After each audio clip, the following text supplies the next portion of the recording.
Salam, hər vaxtınız xeyir. Hər birinizi 3 günlük ödənişsiz rus dili seminarımda xoş gördüm. Gəlin ilk növbədə tanış olaq. Mən Frəngiz Zülfüqarova. Artıq 10 ildir ki, rus dili müəlliməsi kimi fəaliyyət göstərirəm. Və bugünkü seminarımda tələbələrin rus dilini öyrənən zaman qarşılaşdığı problemlərdən danışacağıq. Ən çox nədə tələbələr çətinlik çəkirlər?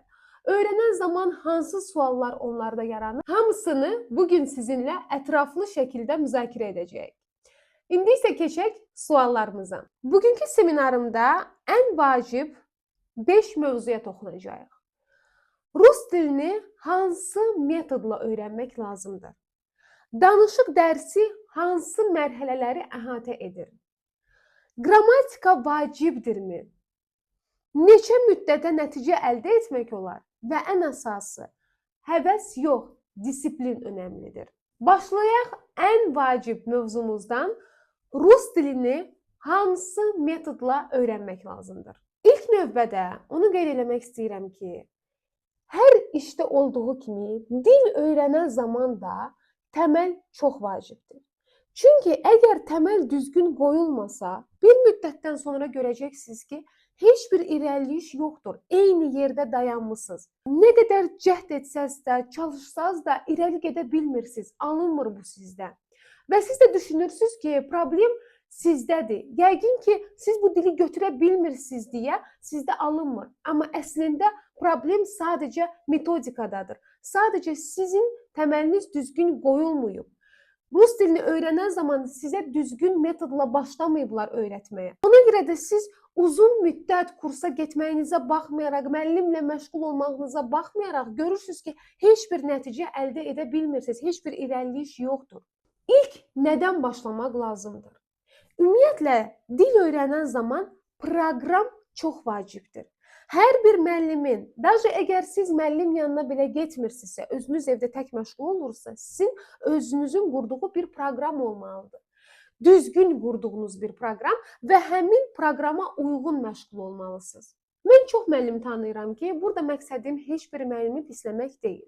Çox yaxşı müəllimlər də var, proqramı da, metodikası da çox güclü olan müəllimlər də var. Amma mən indi sırf o müəllimlərdən danışıram ki, hansının ki proqramı yoxdur. Başqa müəllimlərdən yanıma gələn o qədər tələbə olub ki, deyiblər ki, müəllimə bir mövzunu bitirməmiş, biz bir mövzunu mənimsəməmiş, keçirdik başqa mövzuya.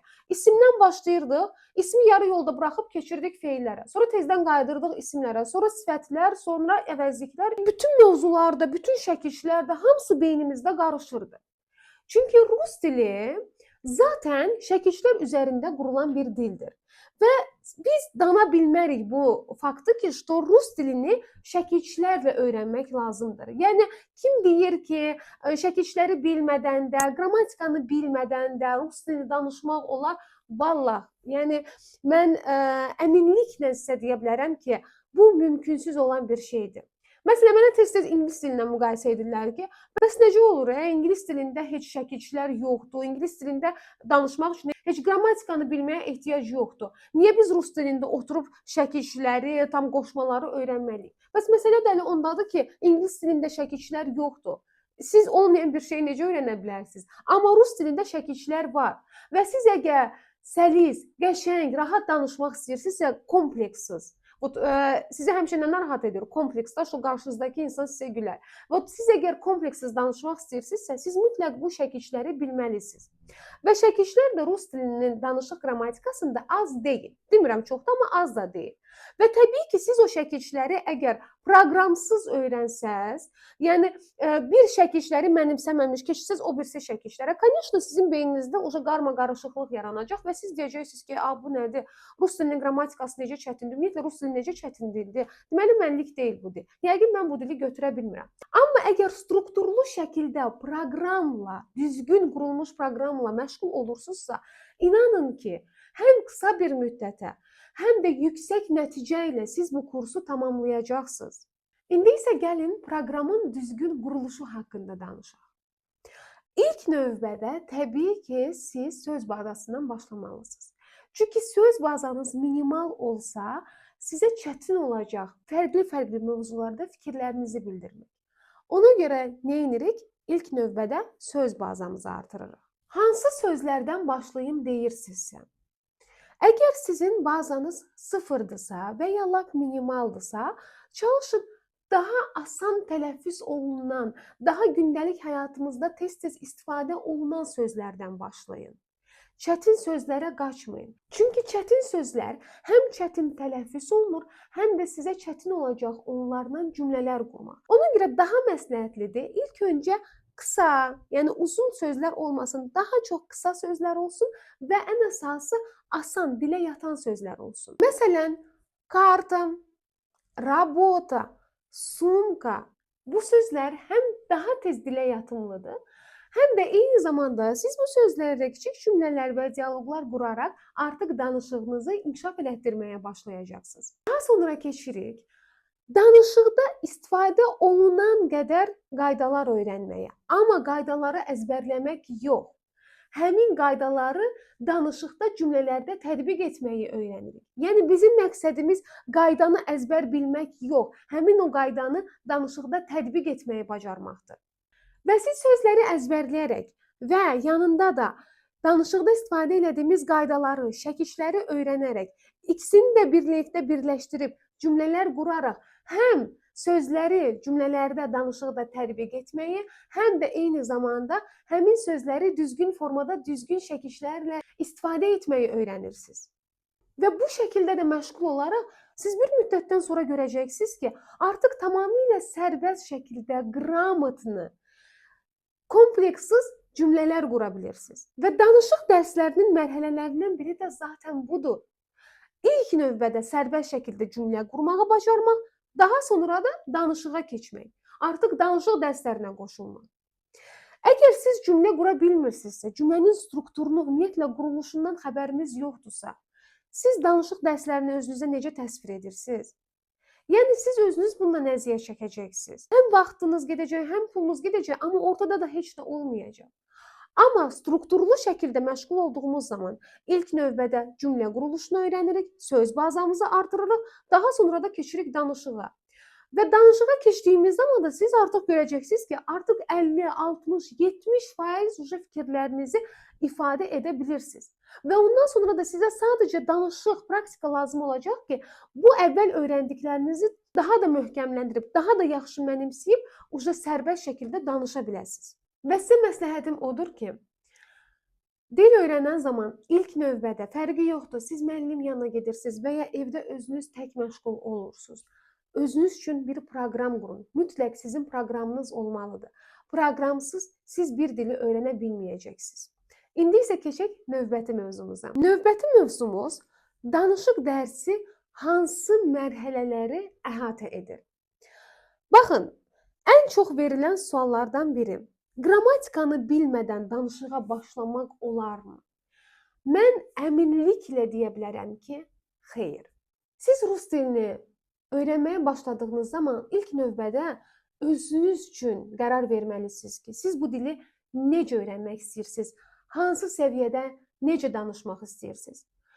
Doğru dildə danışmaq istəyirsiniz? Yəni, fərqi yox da necə danışıram da. Əsas odur ki, qarşımdakı insan məni başa düşsün də, mənim fikrimi orta-babat necəsə başa düşməyə çalışsın.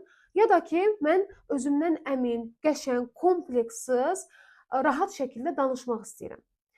Əgər birinci dediyimdirsə, o zaman bəli, sizin qrammatika ehtiyacınız yoxdur. Amma yox, ikinci variantdırsa, o zaman siz mütləq qrammatikanı bilməlisiniz. Amma bu sizi qorxutmasın, bu qrammatika sizi qorxutmasın. Çünki bəzi müəllimlər var ki, həddindən artıq lazımlı, lazımsız qrammatika ilə tələbəni yükləyirlər. Və tələbə də özünü artıq məktəbdəki kimi hiss edir. O qədər qrammatika izah edir ki, tələbə elə bilir ki, danışıq rus dilini yox, məktəb qrammatikasını öyrənir. Və artıq bezir, deyir ki, yox, yəni mən bu dili öyrənmək istəmirəm. Bu nədir? Ancaq hələ qrammatika, tapşırıq, test və yorulur, bezir, normal olar. Amma siz danışıq rus dilini öyrəndiyiniz üçün sizə sadəcə olaraq minimal qrammatika lazımdır, minimal qaydalar lazımdır ki, sizin danışığınızı daha qəşəng, daha səlis edəcək. Mən artıq 10 ildir ki, bu sferanın işindəyəm. və fərqli-fərqli tələbələr mənə müraciət ediblər və əksər tələbələr də sınaq dərsinə qoşulduğu zaman mənə bax ilk bu cümləni deyirlər. Müəllimə, mən ancaq danışıq istəyirəm. Mənə qrammatika falan lazım deyil. Və müəllim də, bilirsiniz, müəllim təkcə öyrətmir. Müəllim eyni zamanda da düzgün yönəltməlidir tələbəni. Yəni izah eləməlidir ki, baxın, sizin əgər bazanız yoxdursa ya da minimal lap bazanız varsa, danışıq dərsləri sizin dilinizi inkişaf elətdirməyəcək. Və siz əgər düşünürsünüz ki, dərhal danışıq dərslərinə başlayaraq tez nəticə əldə edəcəksiniz, inanın ki, əksinə olacaq. Əksinə siz 5 ay, 6 ay, 7 ay, 8 ay məşğul olacaqsınız, amma görəcəksiniz ki, ortada heç nə yoxdur. Yenə də danışa bilmirsiniz. Maksimum biraz söz bazanız arta bilər, biraz hansısa ifadələr, hansısa cümlələr öyrənə bilərsiniz. Amma yenə də danışıq o səviyyədə, istədiyiniz səviyyədə olmayacaq.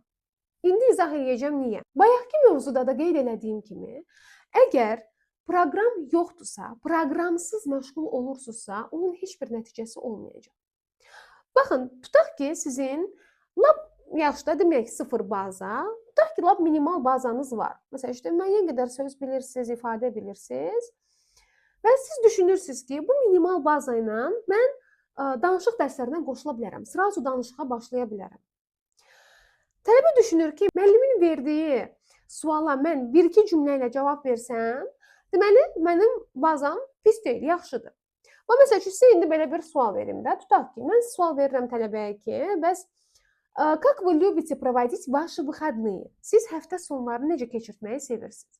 Sizə indi standart cümlə deyəcəm, hansını ki, minimal bazası olan tələbə, yəni bu sualı həmin cümlə ilə ifadə edir.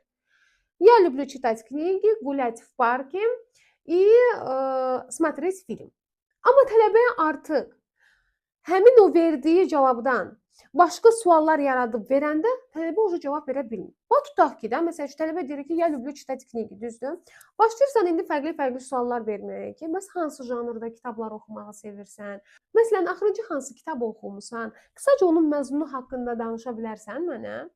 Yəni bazası olan tələbə əslində bütün bu verdiyim sualları fərqi yoxdur, demirəm, belə tam ətraflı şəkildə, tam belə qramatlı yox. Ola bilər ki, hansısa qrammatik səhvləri olsun, nə isə bilməsin, hansısa sözü bilməsin, amma ümumilikdə cavab verməyə bacarmalıdır. Amma əgər tələbə bu suallara cavab verə bilmirsə, deməli tələbənin bazası yoxdur. Və siz indi təsvir edin ki, mən həmin tələbəyə, tələbə danışıq dərslərindən qoşulub, yəni qrammatikanı bilmir də, tələbə danışıq dərslərindən qoşulub və mən də ona başlayıram bu sualları verməyə, tələbə də cavab verə bilmir. Bu boş vaxt itkisi olacaq. Tutaq ki, siz 1 saat müəllimlə məşğul olursunuz, həmin saatın da daha çox vaxtını mən danışıram, ya da məsəl üçün də siz prosta məsəl üçün çalışırsınız ki, nəsə deyəsiniz, amma o da alınmır, bir də gördünüz ki, vaxt bitdi.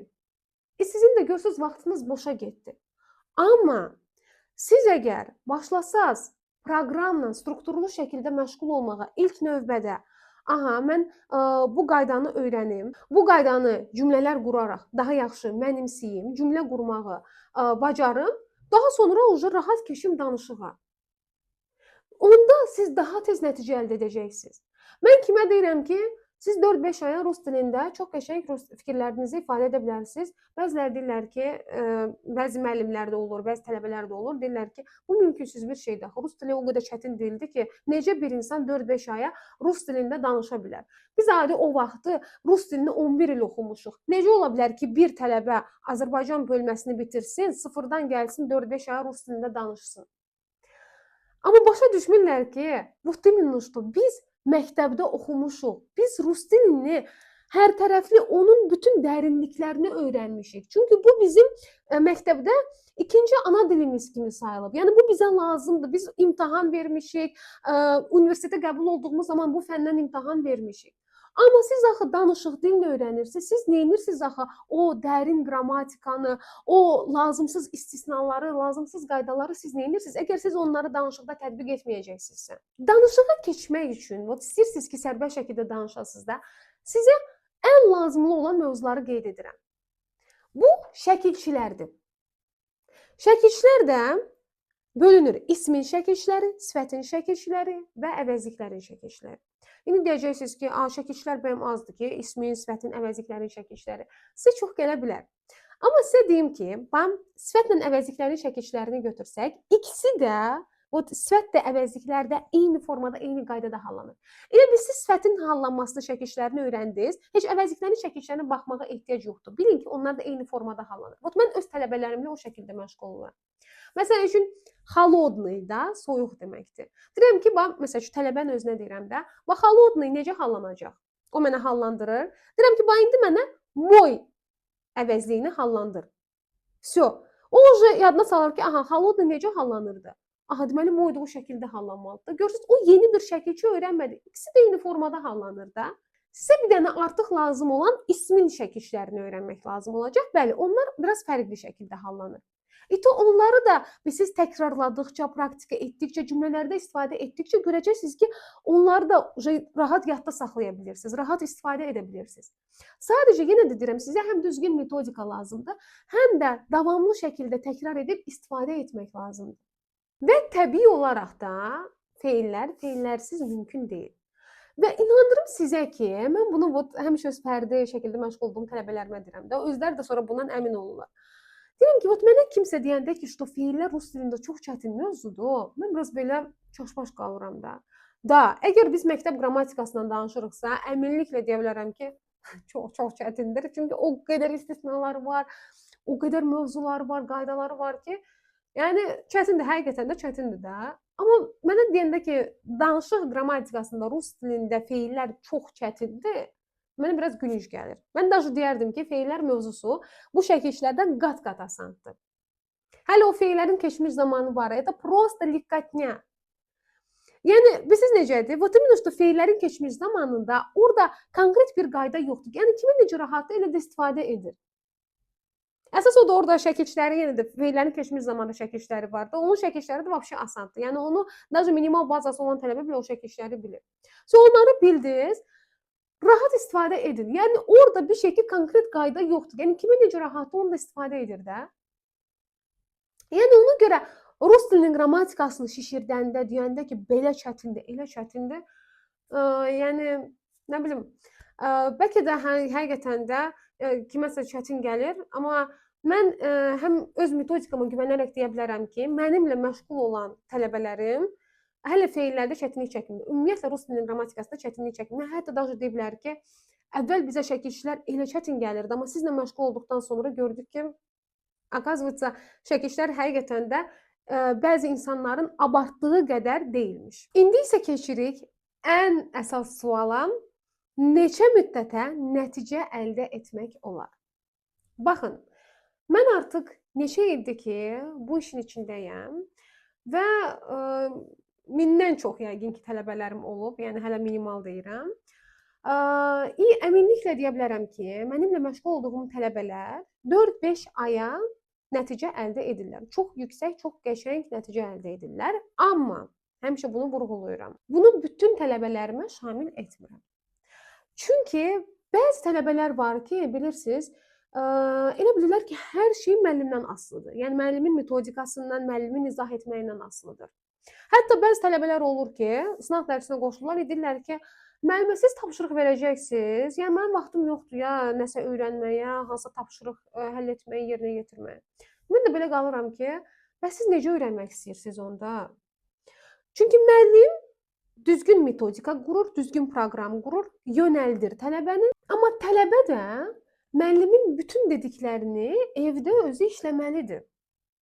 Yəni mən zaten tələbəni çoxlu tapşırıqlarla yükləmirəm. Ən vacib faktorlardan biri dil öyrənən zaman bu, bayaq da qeyd etdiyim kimi, bayaqki mövzularda da qeyd etdiyim kimi söz bazasıdır və cümlələr üzərində həm öyrəndiyimiz sözləri, həm də öyrəndiyimiz qaydaları tərtib etməkdir. Əgər siz bunları evdə eləməsəz, yəni söz öyrənməsəz, cümlə qurmasaz, təkrarlamasaz, necə nəticə əldə etmək istəyirsiniz? İndi mən sizə dili tez öyrənməyin sirlərindən birini açıqlayacağam. Bu sirlərdən biri təkrarlamaqdır. Baxın, yəqin ki, bir çoxunuz bu problemlə qarşılaşırsınız ki, bəs mən rus dilində danışdığım zaman çox fikirləşirəm, sözlər gec ağlıma gəlir, şəkilçiləri tez tapa bilmirəm, çox fikirləşirəm və bu da məni sıxır.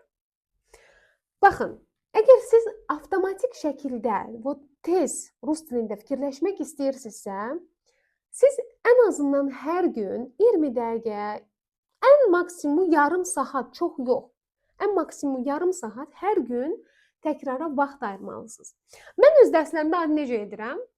Yəni mən yeni mövzuya maksimum ən belə böyük mövzu olduğu zaman, biraz çətin mövzu olduğu zaman 25 dəqiqə vaxt ayırıram. Bax məsələn işte 1 saatı dərs. O 1 saatın mən 25 dəqiqəsini, o da maksimuma mən yeni mövzuya vaxt ayıra bilərəm. Qalan vaxtı mən tələbələrimlə ancaq təkrar edirəm. İlk dərsdən biz nə keçmişiksə, bütün o mövzuları biz təkrar edirik. Necə təkrar edirik? Mən bayaq da qeyd etdim ki, məndə qayda əzbərləmək yoxdur. Cümlələr üzərindən, cümlələr quraraq biz köhnə mövzuları təkrar edirik. Bunu nə üçün edirəm? Baxın, mən həmişə də öz tələbələrimə də qeyd edirəm, amma biz ilk mövzunu keçdikdə, düzdür, çalışmayın ki, tez o cümləni tərcümə edəsiniz. Məsələn, işte mən sizə yeni keçdiyimiz mövzu ilə bağlı bir cümlə deyirəm. Çalışmayın ki, siz o cümləni tez tərcümə edəsiniz. Birinci mövzunu tam mənimsəmək lazımdır, tam başa düşmək lazımdır. Ona görə eybi yoxdur. Məsələn, işte 1-2 dəqiqə lap fikirləşin, analiz edin, götür-qoy edin, ondan sonra deyin tərcüməsini. Amma sonra ki, siz hər dərs, hər gün o mövzular üzərində təkrar edirsiniz, həmin o mövzulara uyğun eyni cümlələri ya ona oxşar cümlələri qurursunuz, bir müddətdən sonra görürsünüz ki, həmin cümlələri artıq təhlil etməyə, analiz etməyə ehtiyac yoxdur. Avtomatik gəlir o. Avtomatik cavab verirsiniz. Məsələn, mən həkimə gedirəm. Bu cümlənin düzgün tərcüməsi belə olacaq. Я иду к врачу. İndi siz ilk ərəfələrdə bu normaldır. Düşünərək cavab verəsiniz. Я иду к врачу. Amma siz irəlidəki dərslərdə hər dəfə o cümləni, ona oxşar cümlələri tərcümə etdikcə, dedikcə görəcəksiniz ki, siz artıq fikirləşmədən, sizə kimsə məsələn üçün deyir ki, mən həkimə gedirəm də, bu cümlə necə olacaq rus dilində? Avtomatik fikirləşmədən deyirsiniz ki, я иду к врачу. Sizə düşünməyə ehtiyac olmur. Çünki siz o qədər ki, demisiniz, o sizin beyninizdə avtomatikləşib. Siz dərhal dərslərə başlayarkən ya dərhal bir mövzunu keçərkən, bu mümkünsüz bir şeydir. Siz fikirləşmədən cavab verəsiniz. Siz necədir? Hər bir şeyin vaxtı var, zamanı var. Adi biz bir işə başladığımız zaman dərhal o işdə mütəxəssis olmuruq ki. Düzdür? Zamanla işlədikcə daha da yaxşılaşırıq, daha da mükəmməlləşirik həmin işdə. Dil öyrənən zaman da belə olur zaten. Yəni siz ilk növbədə praktika edirsiniz. Daha sonra təkrarladıqca, hər dəfə o mövzuları işlədikcə siz görəcəksiniz ki, bu sizdə avtomatik, belə rahat, rusların belə bir sözü var, na relaksiya alınır sizdə. Belə rahat danışırsınız, axıcı, belə çətinlik çəkmədən, fikirləşmədən bütün fikirlər beyninizə rus dilində gəlir. Ona görə mən həmişə qeyd edirəm ki, müəllimin düzgün metodikası və tələbənin səbri, disiplini olduğu zaman bu ikisi bir yerdə birləşir və qısa bir müddətdə mükəmməl nəticənin əldə olunmasına töhfə verir. Bugünkü seminarımın məqsədi sizi düzgün yönəltmək idi. Hansı metodika ilə məşğul olmaq lazımdır? Hardan başlamaq lazımdır? Nəyə daha çox önəm vermək lazım idi? Ümid edirəm ki, bu seminarımın ilk dərsi sizə faydalı oldu və siz irəlidəki dərslərdə, irəlidəki zamanlarda bu seminardan həqiqətən də faydalanıb çox qəşəng nəticələr əldə edə biləcəksiniz. Hər birinizə uğurlar arzu edirəm. Növbəti ikinci dərsimizdə görüşənədək sağ olun.